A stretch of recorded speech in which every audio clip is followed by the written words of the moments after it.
வணக்கம்.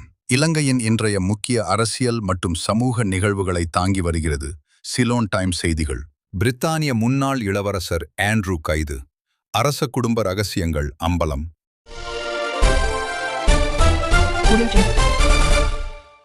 அதிகாரத்தை தவறாக பயன்படுத்திய குற்றச்சாட்டில் கைது செய்யப்பட்ட முன்னாள் இளவரசர் ஆண்ட்ரூ மவுண்ட்பேட்டன் வின்சர் விசாரணையின் பின்னர் விடுவிக்கப்பட்டுள்ளார்.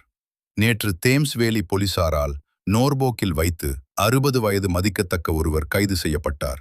பெர்க்சயர் மற்றும் நோர்போக் ஆகிய பகுதிகளில் உள்ள சில இடங்களில் தேடுதல் நடவடிக்கைகளும் முன்னெடுக்கப்பட்டன. இரகசிய தகவல்களை பகிர்ந்து கொண்டமை மற்றும் அதிகார துஷ்பிரயோகம் தொடர்பான விசாரணைகளுக்காகவே ஆண்ட்ரூ கைது செய்யப்பட்டதாக தெரிய வருகிறது. இந்த கைது நடவடிக்கை குறித்து பதிலளித்த 3ஆம் சார்ல்ஸ் மன்னர், சட்டம் தன் கடமையை செய்ய வேண்டும் என்றும் போலீசாரின் நடவடிக்கைகளுக்கு தனது முழுமையான ஒத்துழைப்பு உண்டு என்றும் தெரிவித்துள்ளார். பாலியல் குற்றவாளியான ஜெப்ரி எப்ஸ்டீனுடனான தொடர்பு மற்றும் அமெரிக்க அரசாங்கத்தால் வெளியிடப்பட்ட ஆவணங்களில் இருந்த தகவல்கள் குறித்தும் ஆண்ட்ரூவிடம் விசாரணைகள் நடத்தப்பட உள்ளன. எனினும் தற்போது அவர் விசாரணையின் கீழ் விடுவிக்கப்பட்டுள்ளார் என்பதை போலீசார் உறுதிப்படுத்தியுள்ளனர்.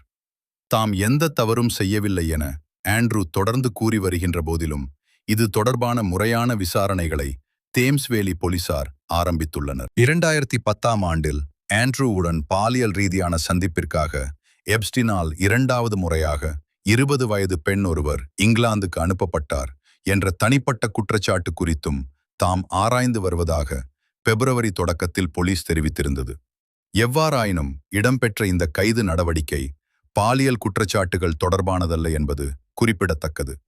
பிரித்தானிய அரச குடும்ப வரலாற்றில் அரச குடும்பத்தை சேர்ந்த ஒருவர் கைது செய்யப்படுவது இதுவே முதல் முறையாகும். இந்த விசாரணை அரச குடும்பத்தின் கௌரவத்தை பாதிக்குமா? உங்கள் பதிலை கமெண்ட் செய்யுங்கள். செய்திகள் இத்துடன் நிறைவடைகின்றன.